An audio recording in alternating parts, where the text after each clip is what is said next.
नमस्कार। राष्ट्र, राष्ट्रियता, सभ्यता र संस्कारको संगम वाग्मती टेलिभिजनको समाचारमा स्वागत छ। म रेखा श्रेष्ठ। प्रारम्भमा मुख्य समाचार।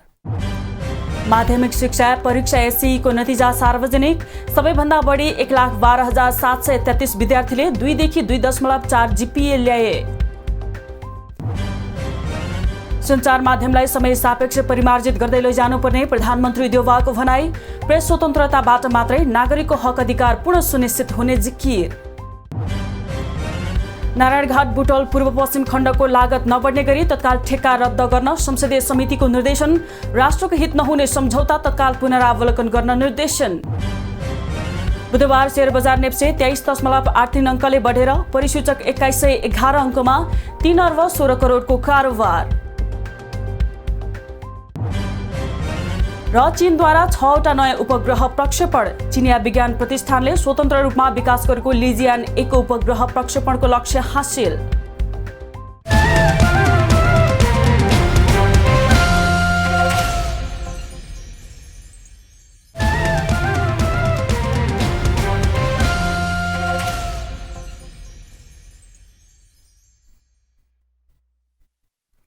सुरु गरौँ एसईईको नतिजा सार्वजनिक सम्बन्धी समाचारबाट।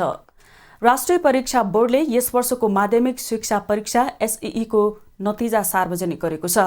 परीक्षा बोर्डको बुधबार बसेको बैठकले माध्यमिक शिक्षा परीक्षा एसईईको नतिजा सार्वजनिक गरेको हो। बोर्ड परिसरमा आयोजित पत्रकार सम्मेलनमा परीक्षा नियन्त्रक दुर्गा प्रसाद अर्यालले परीक्षामा सहभागी भएका 5,14,977 मध्ये 9,633 जनाले 3.6 देखि 4 जीपीए ल्याएको जानकारी दिनुभयो। 14,000 विद्यार्थी इलिजिबल विद्यार्थी थिए र त्यो मध्ये 4,95,751 जना परीक्षार्थी परीक्षामा सहभागी भएको छ र ती परीक्षार्थीहरूको नतिजा आज बसेको राष्ट्रिय परीक्षा बोर्डको निर्णय अनुसार हामीले सार्वजनिक गरेका छौँ। 7 परीक्षा केन्द्रबाट 11,615 विद्यालयका 2,57,924 छात्रा र 2,57,053 छात्र गरी 5,14,977 जना बोर्डले लिएको एसईई परीक्षामा सहभागी भएका थिए। परीक्षामा सहभागी भएका मध्ये 41,627 जनाले 3.20 देखि 3.60, 69,900 जनाले 2.80 देखि 3.20 जीपीए र 90,758 जनाले 2.4 देखि 2.80 जीपीए ल्याएको परीक्षा नियन्त्रक अर्यालले जानकारी बताउनुभयो। 6 देखि 2.0 सम्म र 1.2 देखि 1.6 र 0.8 देखि 1.2 यसरी 8वटा इन्टरभल र एउटा अनुपस्थित, केही आंशिक र केही पुरै गरेर अनुपस्थित विद्यार्थी गरेर 9वटा इन्टरभलमा हामीले नतिजा सार्वजनिक गरेका छौँ। सबैभन्दा धेरै 1,12,733 जनाले 2 देखि 2.4 जीपीए ल्याएका छन् भने 1,05,94 जनाले 1.6 देखि 2 जीपीए ल्याएका छन्। 1.2 देखि 1.6 जीपीए ल्याउनेको संख्या 44,586 र 0.80 जीपीए देखि 1.2 जीपीए ल्याउनेको संख्या 3,280 रहेको बोर्डले बताएको छ। कोरोना संक्रमणको जोखिमको कारण अघिल्ला 2 वर्ष राम्रोसँग एसईई परीक्षा सञ्चालन गर्न नसकेको बोर्डले गत वैशाख 9 देखि 20 गतेसम्म विद्यार्थीको भौतिक उपस्थितिमा नै परीक्षा सञ्चालन गरेको थियो। कोभिड महामारीका कारण विगत 2 वर्ष अर्थात् शैक्षिक सत्र 2076 र 77 मा आन्तरिक मूल्याङ्कनका आधारमा विद्यालयले पठाएको अङ्कलाई बोर्डले प्रमाणित गरेर नतिजाको रूपमा प्रकाशित गरेको थियो।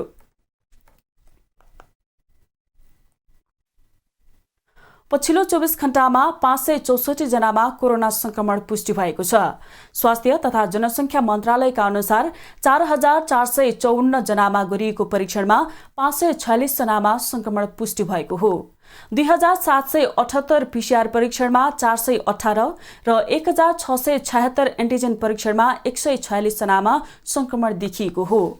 पछिल्लो 24 घण्टामा कोरोना संक्रमण मुक्त हुनेको संख्या 202 रहेको छ। त्यस्तै कोरोना संक्रमणका कारण पछिल्लो 24 घण्टामा 1 जनाको मृत्यु भएको छ। हाल नेपालमा कोरोना भाइरसको सक्रिय संक्रमितको संख्या 3,929 पुगेको छ।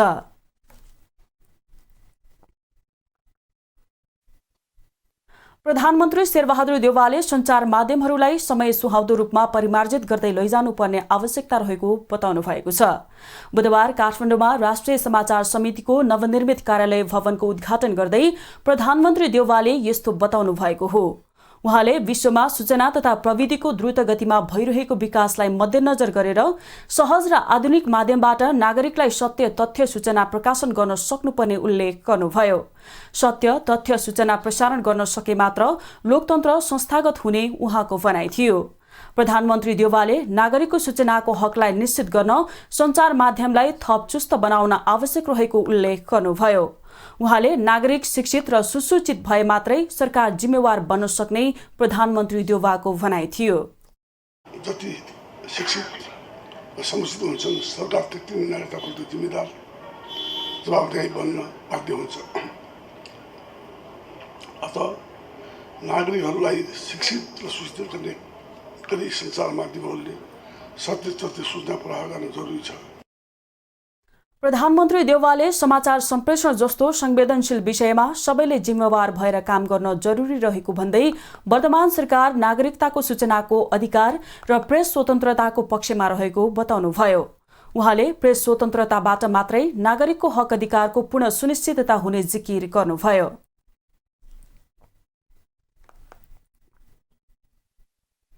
नेपाली कांग्रेसका नेता डाक्टर शेखर कोइरालाले कांग्रेसलाई कम क्षति हुने गरी गठबन्धन गर्नुपर्ने बताउनु भएको छ। प्रेस युनियन पर्साले बुधबार वीरगञ्जमा आयोजना गरेको पत्रकार सम्मेलनलाई सम्बोधन गर्दै नेता कोइरालाले नेपाली कांग्रेसलाई कम क्षति हुने गरी गठबन्धन गर्नुपर्ने बताउनु भएको हो। उहाँले गठबन्धनका अन्य दलहरूले सबै कुरा आफूहरू नै हो भन्ने सोचिरहेको उल्लेख गर्दै कांग्रेस नेपालको पुरानो ठूलो र स्थानीय निर्वाचनमा सबैभन्दा धेरै सिट जितेको पार्टी भएको स्मरण गराउनुभयो। नेता कोइरालाले सबैलाई समेटेर हिँड्ने कांग्रेसको सोच रहेको स्पष्ट पार्नुभयो। उहाँहरूलाई के लागिरहेको छ भने हामी नै सबै कुरा हो भन्ने पनि लागिरहेको छ। त्यस्तो होइन। नेपाली कांग्रेस लार्जेस्ट पार्टी हो, पुरानो पार्टी हो र अहिले स्थानीय निर्वाचनमा पनि सबभन्दा धेरै सिट जितेको पार्टी हो। त्यसकारण हामीहरू अलिकति मोर एकोमोडेटिभ सबैलाई समेटेर हिँडौँ भन्ने हामीहरूको सोच। उहाँले नेपाली कांग्रेसका पूर्व सभापति स्वर्गीय गिरिजा प्रसाद कोइरालाको कथनलाई स्मरण गर्दै सहमति, सहकार्य र एकताको भावनाले अगाडि बढे मात्रै कांग्रेसको भविष्य उज्जवल हुने तर्क गर्नुभयो। नागरिकता विधेयक संसदबाट पारित भएसँगै मधेसमा धेरै जनताहरूमा खुशी छाएको उहाँको भनाइ छ।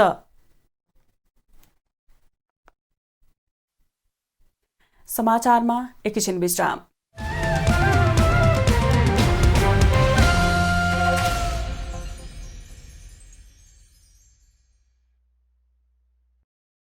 हामी समाचारको निरन्तरतामा छौं। अब बाँकी समाचार।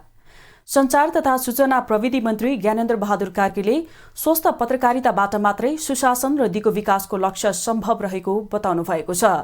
बुधबार काठमाडौँमा राष्ट्रिय समाचार समितिको नवनिर्मित कार्यालय भवनको उद्घाटन कार्यक्रममा बोल्दै मन्त्री कार्कीले सुशासन र दिगो विकासको लक्ष्य प्राप्तिका लागि स्वस्थ पत्रकारिताको आवश्यक रहेको बताउनु भएको हो। उहाँले सुशासन र दिगो विकासको लक्ष्य प्राप्त गर्न स्वस्थ, सत्य तथ्य सृजनशील र व्यावसायिक पत्रकारिता आजको आवश्यकता रहेको उल्लेख गर्नुभयो। मन्त्री कार्कीले सरकार संविधानले परिकल्पना गरेको नागरिकको स्वतन्त्रता, अभिव्यक्ति र स्वतन्त्रतालाई संरक्षण र सम्वर्धन गर्न प्रतिबद्ध रहेको बताउनुभयो। विचार तथा अभिव्यक्ति स्वतन्त्रता, प्रेस स्वतन्त्रता र मिडिया बहुलवादप्रति वर्तमान सरकार सदैव प्रतिबद्ध छ। स्वस्थ र सत्य तथ्य आलोचनाले प्रजातन्त्रलाई बलियो बनाउँछ भन्ने कुरामा सरकार पूर्ण रूपले सचेत र विश्वस्त छ।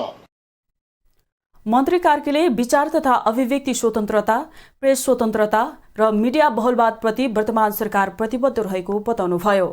उहाँले स्वस्थ र सत्य तथ्य आलोचनाले प्रजातन्त्रलाई बलियो बनाउँछ भन्ने कुरामा सरकार पूर्ण रूपले सचेत र विश्वस्त रहेको उल्लेख गर्नुभयो।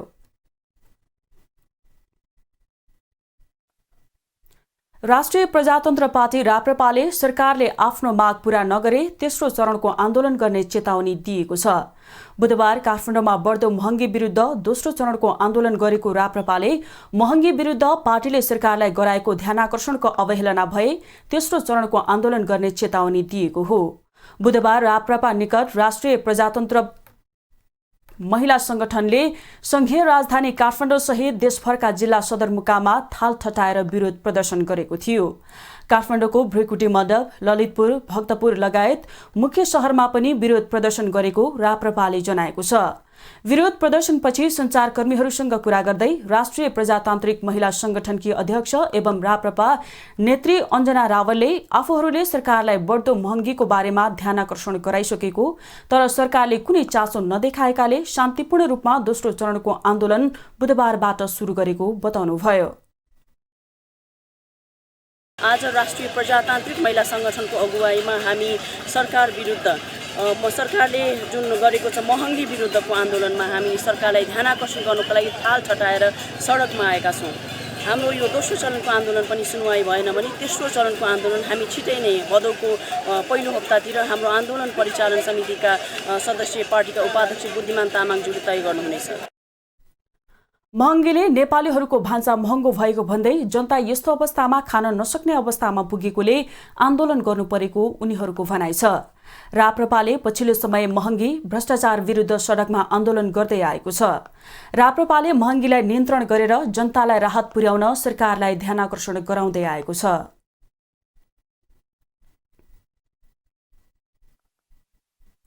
संसदीय समितिले नारायणघाट बुटौल पूर्व पश्चिम खण्डको निर्माण कार्य आशाजनक नभएको भन्दै आयोजनाको लागत नबढ्ने गरी तत्काल ठेक्का रद्द गर्न निर्देशन दिएको छ।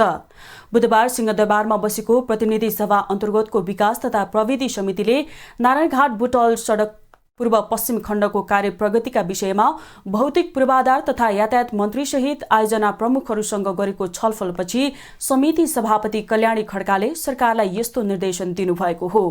सभापति खड्काले आयोजनाको निर्माण अवधि सकिने लाग्दा समेत अहिलेसम्म पनि सम्पन्न भौतिक प्रगति 18.44% रहेको विषयप्रति समितिको ध्यानाकर्षण भएको बताउनुभयो।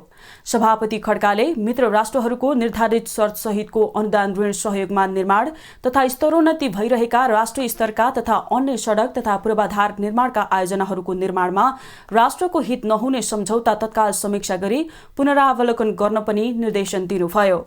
उहाँले देशका राष्ट्रिय स्तरका तथा मुख्य सडकहरू नै छेदविच्छेद हुने गरी उपयुक्त योजना बिना पहुँच मार्गहरू निर्माण गर्ने कार्य बढेको सन्दर्भमा यस्ता मार्ग निर्माणको नीतिगत मापदण्ड तत्काल निर्धारण गरी कडाइका साथ कार्यान्वयन गर्न पनि सरकारलाई निर्देशन दिनुभयो। राष्ट्रिय स्तरका तथा मुख्य सडकहरू नै छेदविच्छेद हुने गरी उपयुक्त योजना बिना पहुँच मार्गहरू निर्माण गर्ने प्रवृत्ति बढिरहेको सन्दर्भमा यस्ता मार्गहरू निर्माणको उपयुक्त नीतिगत मापदण्ड तत्काल निर्धारण गरी कडाइका साथ कार्यान्वयन गर्न समिति नेपाल सरकार भौतिक पूर्वाधार तथा यातायात मन्त्रालयलाई निर्देश गरेछ। सभापति खड्काले छिमेकी राष्ट्र भारतको एजिएम बैंकको सहयोगमा निर्माणाधीन नुवाकोट जिल्ला अन्तर्गतको वालजु रानीपौवा सडक खण्डको ठेक्का रद्द भई निर्माणको कार्य अवरुद्ध भएको सन्दर्भमा देशको उत्तरी नाकाबाट राजधानी जोड्ने महत्वपूर्ण सडक निर्माणको कार्य तत्काल अगाडि बढाउन सरकारलाई निर्देशन दिनुभयो।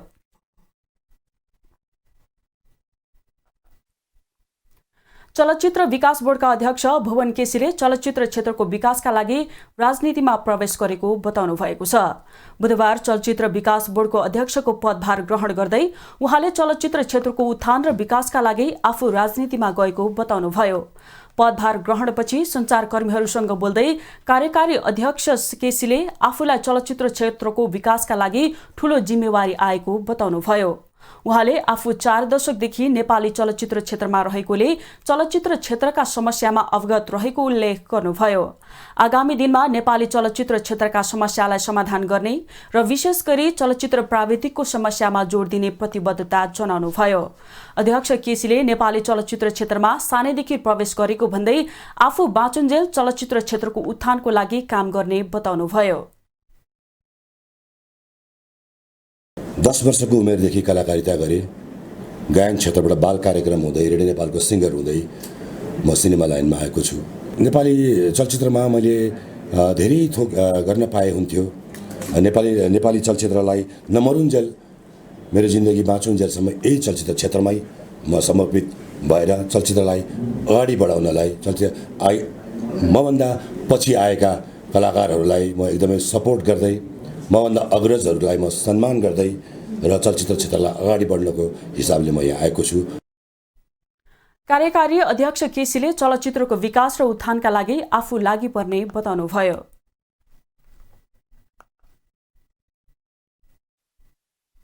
समाचारमा एकैछिन विश्राम।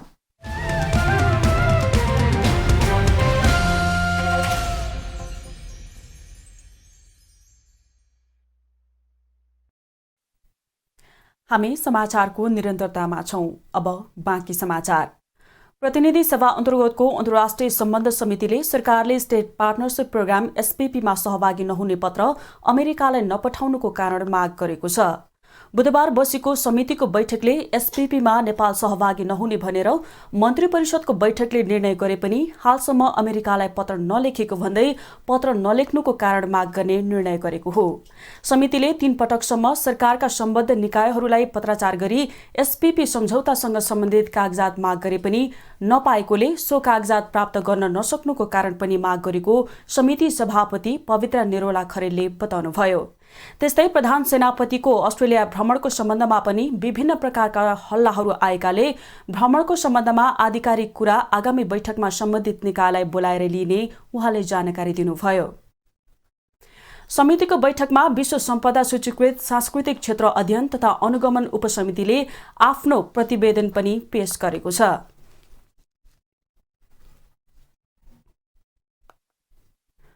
पूर्व प्रधानमन्त्री एवं नेकपा एकीकृत समाजवादीका अध्यक्ष माधव कुमार नेपालले सैन्य गठबन्धनमा सामेल हुने कुरा कल्पना पनि गर्न नहुने बताउनु भएको छ। बुधबार प्रतिनिधि सभा अन्तर्गतको अन्तर्राष्ट्रिय सम्बन्ध समितिको बैठकमा बोल्दै पूर्व प्रधानमन्त्री नेपालले नेपाललाई कुनै पनि सैन्य गठबन्धनमा सामेल गराउने कुरा कल्पना पनि गर्न नहुने बताउनुभयो। उहाँले नेपाललाई सैन्य गठबन्धनमा सामेल नगराउने राजनैतिक पार्टीहरूको अडान हुनुपर्ने र सरकार पनि सो अडानमा खुट्टा नकमाई अगाडि बढ्नुपर्नेमा जोड दिनुभयो। गठबन्धनमा कुनै कसैको एलायन्स गरेर जाने कुराको सन्दर्भमा त नेपालले सामेल हुने कुरा त कल्पना नगरे पनि हुन्छ। नेपालीहरूको यो अडान हो, नेपालका पार्टीहरूकोमा लाग्छ यही अडान हुनुपर्दछ र त्यो अडानमा चाहिँ अहिलेको सरकारले पनि खुट्टा नकमाइकन अगाडि बढ्नुपर्छ। पूर्व प्रधानमन्त्री नेपालले देशको रक्षाको निम्ति सबै एकताबद्ध भएर अगाडि बढ्नुपर्नेमा जोड दिनुभयो।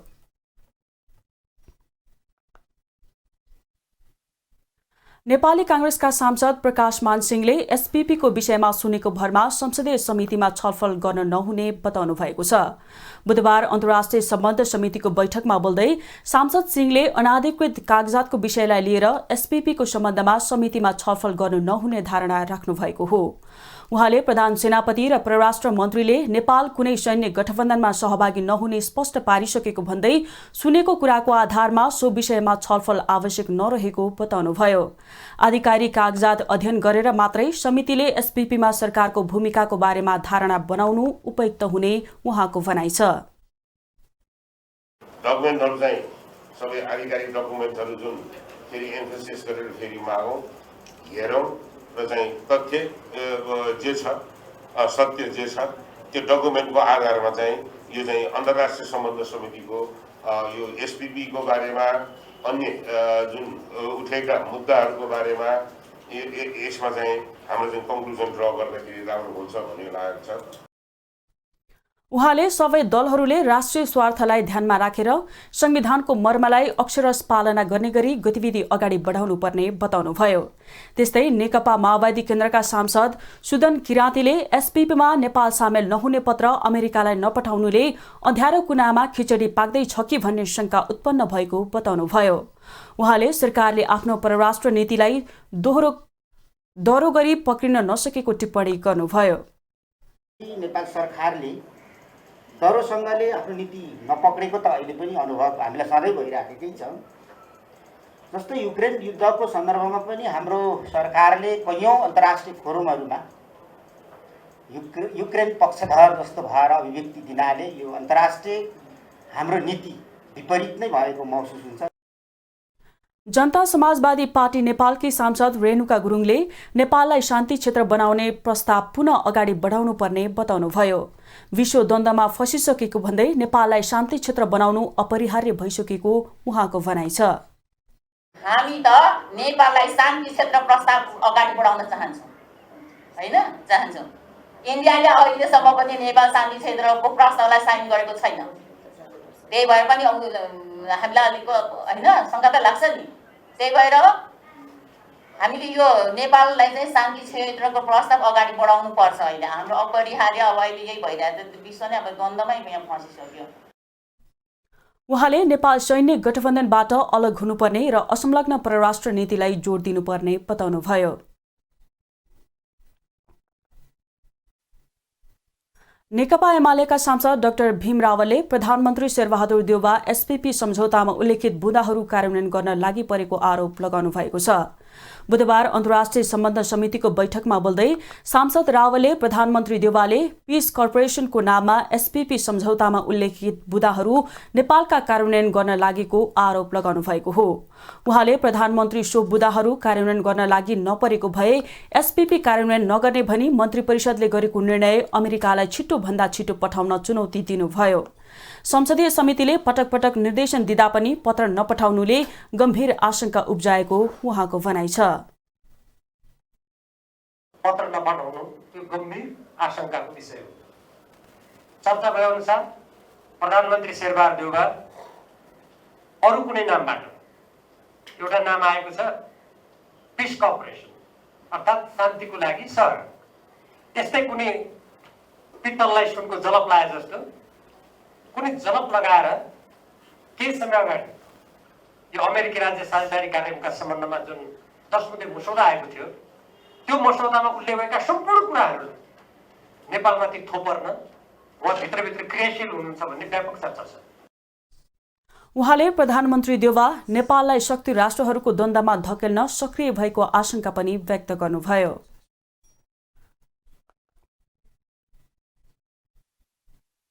अब आर्थिक समाचार।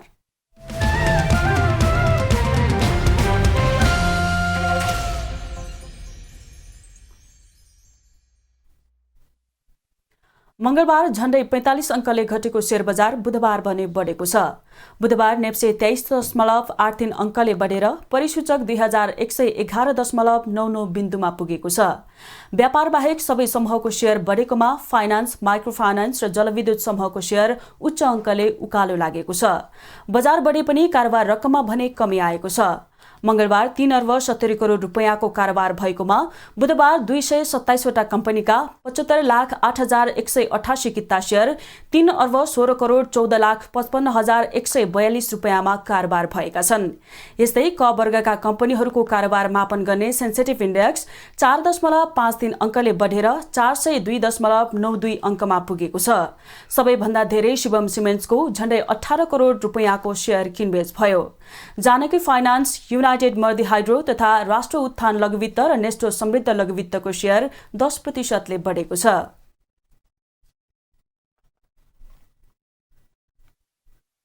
उद्योग वाणिज्य तथा आपूर्ति मन्त्री दिलेन्द्र प्रसाद बडुले जनकपुर चुरोट कारखाना सरकारले सञ्चालनमा ल्याउने तयारी गरेको बताउनु भएको छ। बुधबार उद्योग मन्त्री बडुले विगत लामो समयदेखि बन्द रहेको जनकपुर चुरोट कारखानाको निरीक्षणपछि सञ्चारकर्मीहरूसँग कुरा गर्दै यस्तो बताउनु भएको हो। उहाँले सरकारको स्वामित्वमा सञ्चालन भई नाम कमाएर पनि बन्द भएको चुरोट कारखानाका मेसिनहरूको अध्ययन गरेर उपयोगमा आउने मेसिनलाई सञ्चालनमा ल्याउने बताउनुभयो। सरकारले राष्ट्रिय उत्थान बढाउनको निम्ति भएका उद्योगहरूको क्षमता वृद्धि गर्ने, पूर्ण क्षमतामा चलाउने, नयाँ उद्योग खोल्ने र रुग्ण उद्योग सञ्चालनमा ल्याउने योजना बनाएको मन्त्री बडुको भनाइ थियो। मन्त्री बडुले अहिलेको सरकारको स्वामित्वमा रहेका विराटनगर जुट मिल, जनकपुर चुरोट कारखाना, हेटौडा कपडा उद्योग, बुटल धागो उद्योग, गोरखाली रबर उद्योग बन्द रहेको बताउनुभयो। उहाँले मुलुकको आर्थिक अवस्था सुधार गर्न, व्यापार घाटा कम गर्न, आयात प्रतिस्थापन गर्नको लागि बन्द उद्योग सञ्चालनमा ल्याउनु पर्ने आवश्यकता रहेको जिकिर गर्नुभयो। उद्योगहरू पुनः चलाउने र निर्यातको अवस्थामा पुर्याउने राम्रो गुणस्तरमा चलाउने हो भने मुलुकको व्यापार घाटा पनि कम गर्न सकिन्छ। त्यस कारणले सरकारले अहिले गरेको निर्णयलाई कार्यान्वयन गर्नका निमित्त पनि यो बन्द रहेका उद्योगहरूको अवस्था अहिले के छ त्यसलाई हेर्ने र यहाँका साथीहरूले के भन्छन् त्यो पनि सुन्ने हो। मन्त्री बडुले मुलुक आयातमुखी भइरहेको अवस्थामा राष्ट्रिय उत्थान बढाउन जरुरी रहेको बताउनुभयो। उहाँले मुलुकको उत्पादन बढ्यो भने आयात कम गर्न सकिने दावी गर्नुभयो।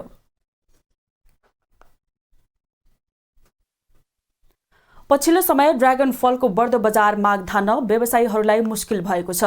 केही समय अघिसम्म अधिकांशलाई थाहा नभएको ड्रागन फल अहिले बजारमा उच्च माग आउन थालेको हो। बढ्दो बजार मागका कारण ड्रागन फलको व्यावसायिक सम्भावना पनि त्यत्तिकै बढेको छ।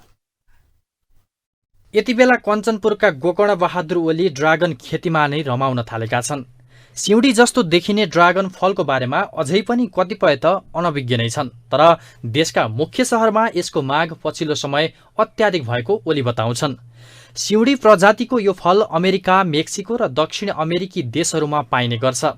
अहिले नेपालमा पनि यसको व्यावसायिक खेती सुरु भएको छ। ओलीले सुदूरपश्चिम प्रदेशमै पहिलो पटक कैलालीको गोदावरी नगरपालिका तेघरीमा 1.5 बिघा जग्गा भाडामा लिएर 1 वर्षदेखि यो खेती गरिरहनु भएको छ। युट्युब हेरेर नै ड्रागन खेती गरेको उहाँको भनाइ छ।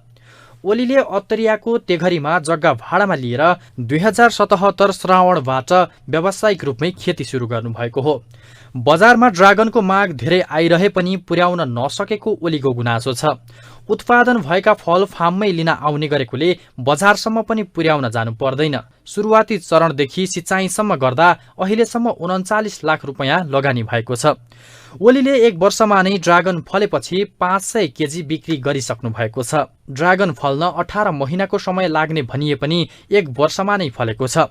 खेती विस्तारका लागि दाङ र सिन्धुलीबाट बिरुवा ल्याइएको र 1.5 बिघा जग्गामा 3500 बिरुवा रोपिएको उहाँको भनाइ छ। ड्रागन खेतीभित्र अन्तरबाली लगाएका ओलीले जग्गा भाडा अन्तरबालीबाट नै तिर्ने गर्नुहुन्छ।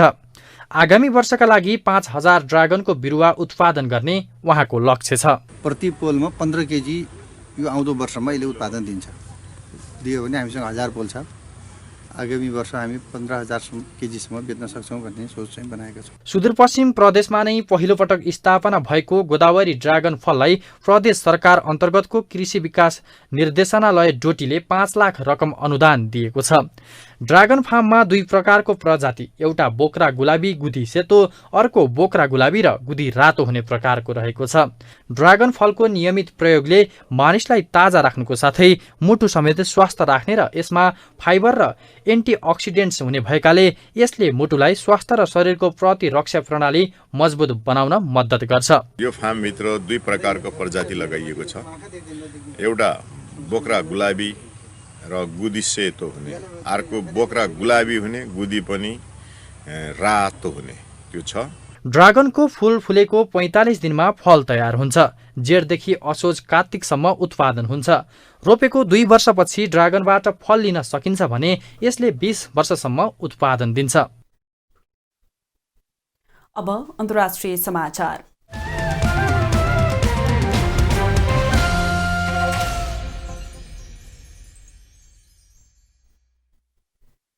चीनले 6वटा नयाँ उपग्रह प्रक्षेपण गरेको छ।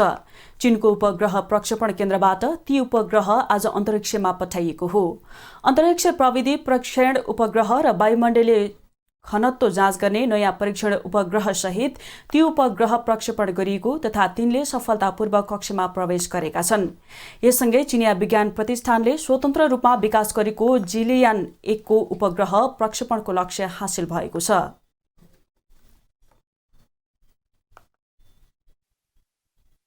रुसले अन्तर्राष्ट्रिय अन्तरिक्ष केन्द्र आइएसएसबाट बाहिर निस्कने घोषणा गरेको छ। रुसले सन् 2024 पछि आफू अन्तर्राष्ट्रिय अन्तरिक्ष केन्द्र आइएसएसबाट बाहिरिने घोषणा गरेको समाचार संस्था एएफपीले जनाएको छ। सन् 2024 सम्म भने आफ्नै अन्तरिक्ष स्टेशन आर्बिटल सेगमेन्ट आरओएस को निर्माण र सञ्चालनको लागि रुसले आइएसएस अन्तर्गत रहेर काम गर्नेछ। रुसको अन्तरिक्ष एजेन्सी रोस्कोस्मोसका प्रमुख दिमित्री रोगोजिनले आइएसएसबाट आफ्नो देश बाहिर निस्कने र अन्तरिक्षमै रुसी आर्बिटल सेगमेन्ट आरओएस निर्माण गर्ने बताउनु भएको खबरमा उल्लेख छ। रुस सन् 1998मा आइएसएसमा सामेल भएको थियो। रुसले यसअघि सन् 2015मा नै सन् 2024 पछि अन्तरिक्ष स्टेसन सञ्चालन गर्ने घोषणा गरिसकेको थियो।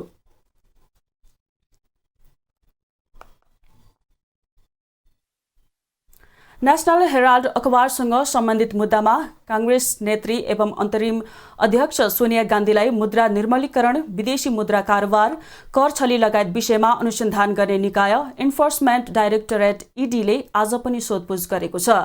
ईडीले तेस्रो चरणको बयानका निम्ति नेत्री गान्धीलाई बोलाएपछि सोनिया आफ्नी छोरी प्रियंका गान्धीका साथ ईडीमा उपस्थित हुनुभएको थियो। ईडीका अधिकारीले 75 वर्षीय गान्धीलाई मंगलबार 6 घण्टाभन्दा बढी समय बयान लिएका थिए।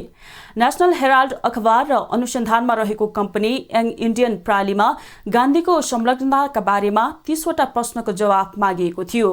यसैबीच कांग्रेस कार्यकर्ताले नेत्री गान्धीमाथि गरेको सोधपुछको विरोधमा प्रदर्शन गरेका छन्। राजस्थानका मुख्यमन्त्री एवं कांग्रेस नेता अशोक गहलोतले देशमा ईडीको आतंक फैलिएको टिप्पणी गर्दै सर्वोच्च अदालतबाट समयमै निर्णय हुनुपर्नेमा जोड दिएका छन्। कांग्रेस कार्यकर्ताले ईडीको पार्टीको अन्तरिम अध्यक्षको ईडीको सोधपुछको विरोध गर्दै मुम्बईको भेरिवेली रेलवे स्टेशनमा रेल रोक्न प्रयास गरेका छन्। ईडीले शक्तिको दुरुपयोग गरी विपक्षी दलकी नेत्री गान्धीलाई दुःख दिएकामा कांग्रेसका कार्यकर्ताले देशव्यापी रूपमा विरोध प्रदर्शन गरिरहेका छन्।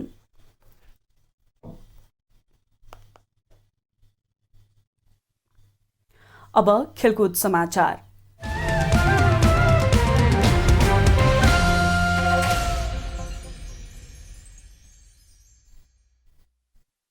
साफ 20 वर्ष मुनिको पुरुष च्याम्पियनशिप फुटबलमा नेपालले आज श्रीलङ्कासँग खेल्दैछ।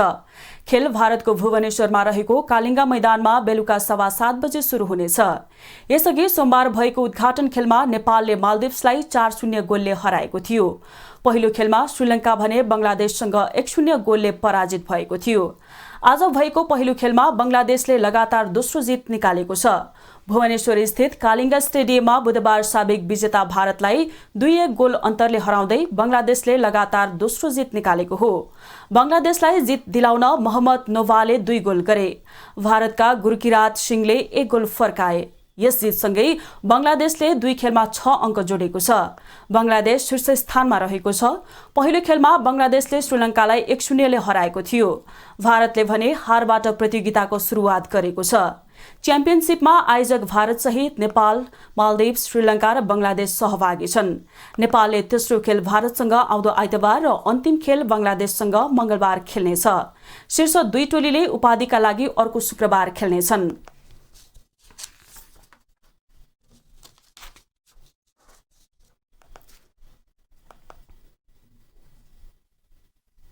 बंगलादेशले आगामी सन् 2024मा महिलाको T20 विश्वकप आयोजना गर्ने भएको छ।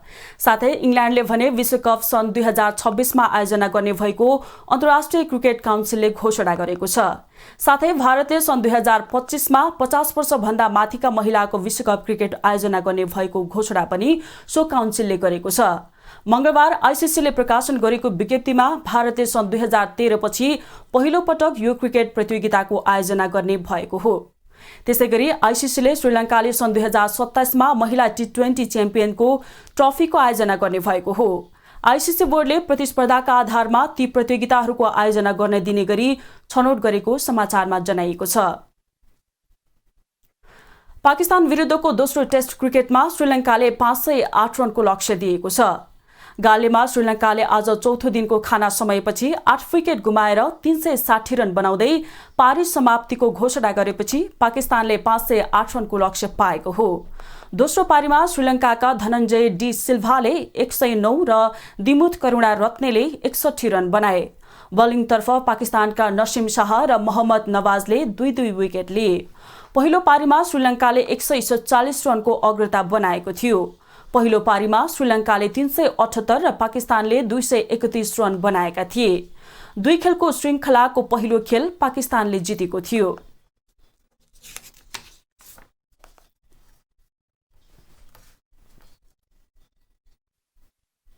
अब मौसम सम्बन्धी समाचार।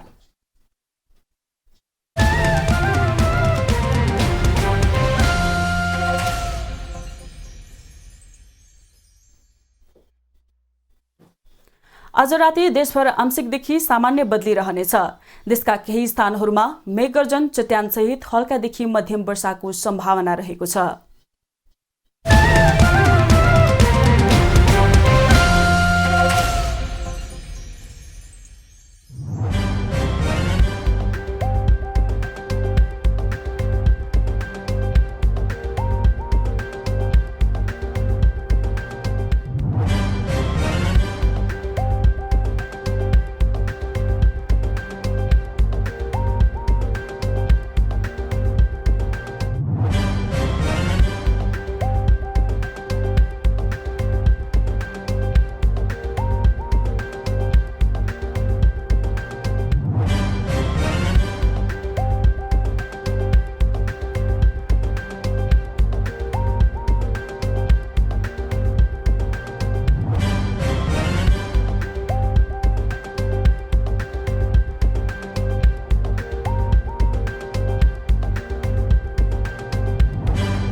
समाचारको अन्त्यमा पुनः मुख्य समाचार।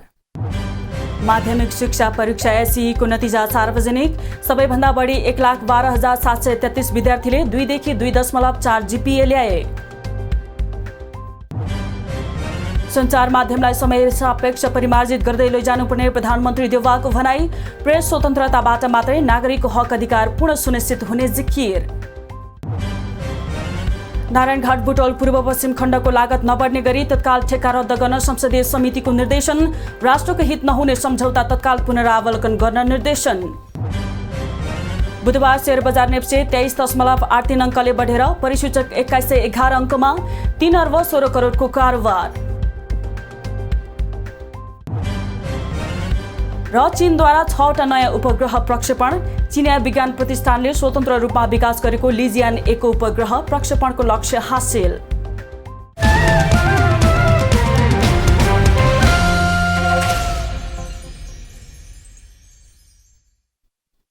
राष्ट्र, राष्ट्रियता, सभ्यता र संस्कार संरक्षणमा समर्पित वाग्मती टेलिभिजनमा प्रसारण भइरहेको समाचार अहिलेलाई यति नै। हेर्दै रहनुहोला वाग्मती टेलिभिजन। नमस्कार।